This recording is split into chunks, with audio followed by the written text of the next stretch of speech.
महबूबनगर हल्के पार्लिमान के कांग्रेस उम्मीदवार डॉक्टर वंशी चंद्र रेड्डी ने आज रियासती chief minister Revanth Reddy, Sampath Kumar secretary AICC व इंचार्ज हल्के पार्लिमान महबूबनगर यन्नम श्रीनिवास रेड्डी एमएलए महबूबनगर और श्री हरि एमएलए मक्तल के हमरा अपना पर्चा नामजदगी दाखिल किया। क़ब्ल अज़ीं डॉक्टर वंशी चंद्र रेड्डी और चीफ मिनिस्टर रेवंत रेड्डी की क़यादत में मिट्टू गड्ढा ता क्लॉक टावर एक जुलूस निकाला गया, जिसमें उबैदुल्ला कोतवाल, सदरनशीं रियासती माइनॉरिटी फाइनेंस कॉरपोरेशन डॉक्टर चिन्ना रेड्डी, नायब सदरनशीं प्लानिंग कमीशन के अलावा कांग्रेस कायदीन व कारकुनों की कसी तादाद ने शिरकत की। बादशाह ज़िले कलेक्ट्रेट पहुंचकर पर्चा नामजदगी दाखिल किया गया। पेश है हमारे एडिटर मोहम्मद तकी हुसैन तकी की ये रिपोर्ट।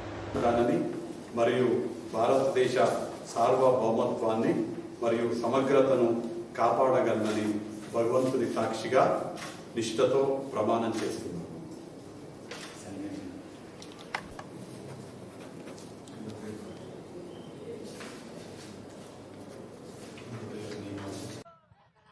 ఈరోజు మెట్టుగడ్డలో బయలుదేరిన కాంగ్రెస్ పార్టీ సైనికుల పాదయాత్ర వేలాది మందితో బయలుదేరి గడియారం చౌరస్తలో మిట్ట మధ్యాహ్నం మండు టెండలు ఉన్న లెక్క చేయకుండా చల్లా వంశీ చంద్రెడ్డిని గెలిపించడానికి కంకణబద్దులై విచ్చేసిన కాంగ్రెస్ పార్టీ కుటుంబ సభ్యులందరికీ కూడా మనస్ఫూర్తిగా ధన్యవాదాలు తెలియజేస్తున్నా। మిత్రులారా, ఈ కార్యక్రమంలో షాద్నగర్ ఎమ్మెల్యే ఈర్లపల్లి శంకర్ గారు, జడ్చర్ల ఎమ్మెల్యే అనిరుద్ రెడ్డి గారు, మహబూబ్ నగర్ శాసన సభ్యుడు మిత్రుడు ఎన్ఎం శ్రీనివాస్ రెడ్డి గారు, దేవరకద్ర శాసన సభ్యుడు మధుసూదన్ రెడ్డి గారు, నారాయణపేట శాసన సభ్యురాలు సోదరిమణి డాక్టర్ పర్ణిక గారు, మక్తల్ శాసన సభ్యుడు వాకిటి శ్రీహర్ ముదిరాజ్ గారు, ఈ కార్యక్రమంలో నాగల్ కర్నూల్ పార్లమెంట్ కాంగ్రెస్ అభ్యర్థి డాక్టర్ మల్లు రవి గారు, మహబూబ్ నగర్ మాజీ పార్లమెంట్ సభ్యులు, తెలంగాణ ప్రభుత్వ ప్రతినిధి ఢిల్లీలో ఏపీ జితేందర్ రెడ్డి గారు, అదేవిధంగా ఉబైదుల్లా కోత్వాల్ గారు, స్థానిక మున్సిపల్ చైర్మన్ ఆనంద్ గారు, మంత్రివర్యులు మన జిల్లా నుంచి మిత్రుడు పెద్దలు జూపల్లి కృష్ణారావు గారు, వేదిక మీద ఉన్న చాలా మంది పెద్దలు ఈరోజు ఈ కార్యక్రమానికి హాజరై పాలమూరు గడ్డ మీద కాంగ్రెస్ పార్టీ జెండా ఎగరేస్తామని చెప్పి కంకణబద్దులైన మీకు అందరికీ స్వాగతం పలుకుతున్న మిత్రులారా, ఇవాళ మీరు ఆలోచన చేయండి। ఆనాడు 2009లో కరీంనగర్ ప్రజలు తిరస్కరించి కరీంనగర్ ప్రజలు బండకేసి కొడతామని కేసీఆర్ వెంటబడి తరుముతే అక్కడి నుంచి పారిపోయి పాలమూరు వలస వస్తే మీరందరూ మనమందరం ఆనాడు తెలంగాణ ఉద్యమంలో తెలంగాణ రాష్ట్రం రావాలి, ఆ రాష్ట్రాన్ని సాధించాలంటే పాలమూరు నుంచి కేసీఆర్ను పార్లమెంటుకు పంపించాలి అని ఆలోచన చేసి పార్టీలకు జెండాలకు ఎజెండాలకు అతీతంగా ఆనాడు పెద్దలు విఠలరావు గారిని కాదని కూడా చాలా మంది చంద్రశేఖరరావు ఈ పాలమూరు నుంచి పార్లమెంటుకు పంపించారు।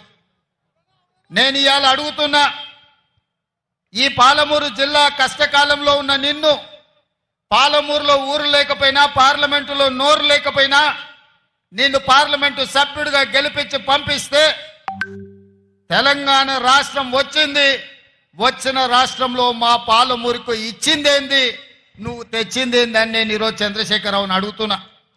చంద్రశేఖరరావు గారు నేను అడుగుతున్నా, ఉమ్మడి రాష్ట్రంలో సమైక్య పాలనలో 60 సంవత్సరాలు ఆంధ్ర వాళ్ళు చెరబట్టి పడావు పెట్టిన పాలమూరు రంగారెడ్డి ఎత్తిపోతలు కానీ, కల్వకుర్తి లిఫ్ట్ ఇరిగేషన్ కానీ, కోయిల్ సాగర్ భీమా నెట్టెంపాడు ఏదైనా ప్రాజెక్టులు 10 ఏళ్లలో పూర్తి చేసినవా?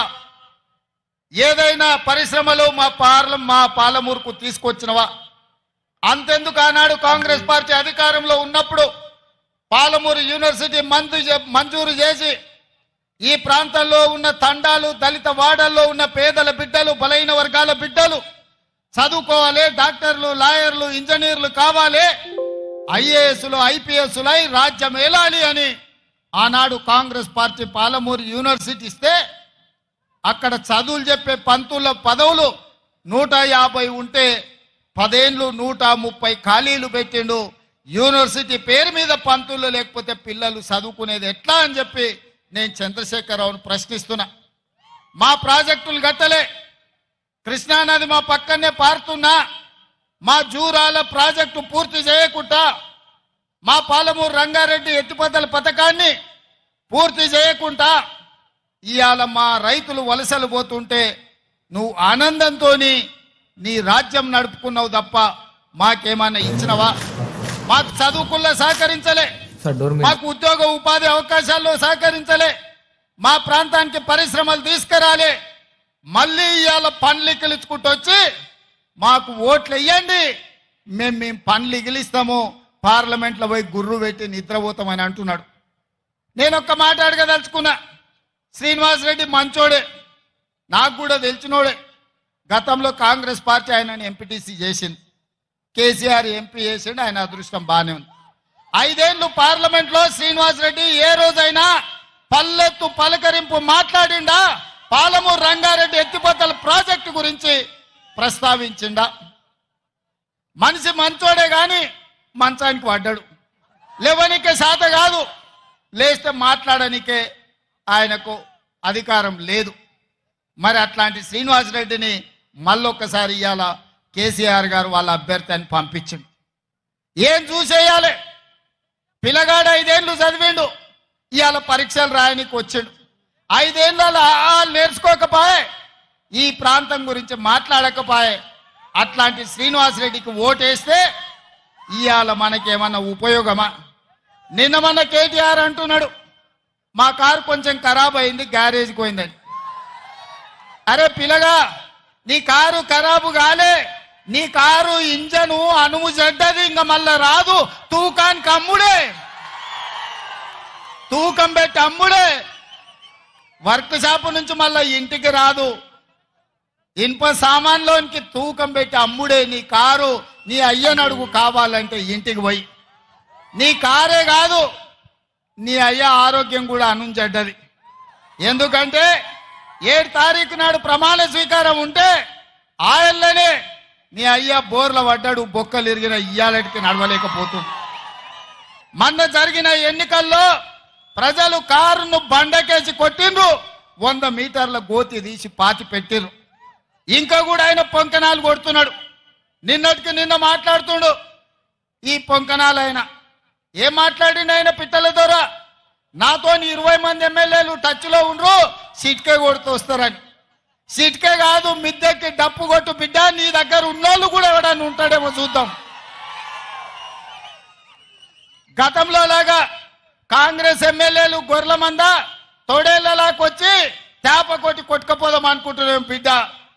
ఈడ కాపలా ఉన్నది రేవంత్ రెడ్డి, నువ్వు ప్రయత్నం చేసి చూడు. ఈడ మా ఎమ్మెల్యేలను కంచేసి కాపాడుకునే శక్తి హైటెన్షన్ వైర్ రేవంత్ రెడ్డి ఉన్నాడు బిడ్డ. వచ్చి ముట్టుకో, కరెంటు